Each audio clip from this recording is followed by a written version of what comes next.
Well, take us back to 2008 when you started TaskRabbit, when you were out on your way to dinner one night and you realized you forgot dog food. You ran out for That's your right. dog, and you thought, wouldn't it be great if you had someone right now to just come by, pick up the dog food, and deliver it?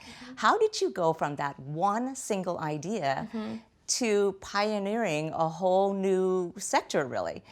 Well, it didn't happen overnight, that's for sure. And I always tell the story like it was that moment of inspiration, which is completely true. I was out of dog food one night. I came up with the idea for TaskRabbit. I quit my job at IBM 4 months later and started the site. But I wouldn't have actually even discovered the idea for TaskRabbit unless I had been thinking for many months, even years, I would say, while I was at IBM, about what I wanted to do next. And I sort of got myself into this entrepreneurial mindset of looking at problems that I would hit in everyday real life and taking a step back and thinking, are there new solutions here?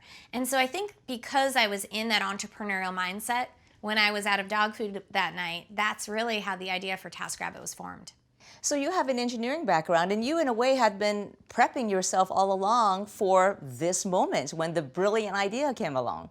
I'd say about 5 years into IBM, I was sort of getting bored, maybe a little bit antsy, and I was thinking, you know what, I have all these other skills that I know I have, but I'm not using on a daily basis. What were some of those skills?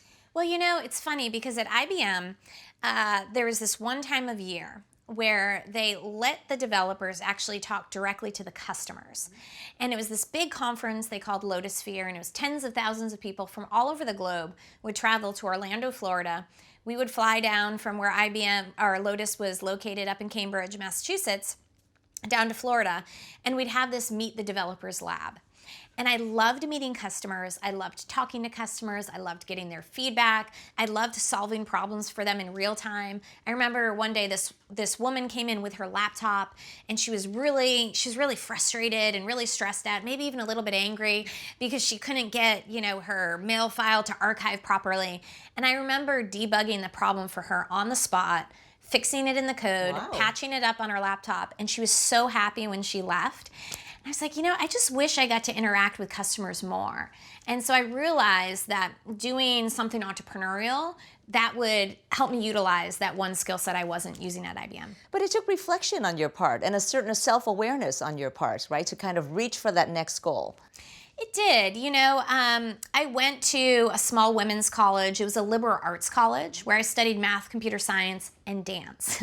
And so I think... That's an unusual combination. I know, right? But I think that I was always exposed to a more general, more holistic view of the world and of learning and of education. And so I don't think that I'm built to just focus and kind of fall into line into one niche area.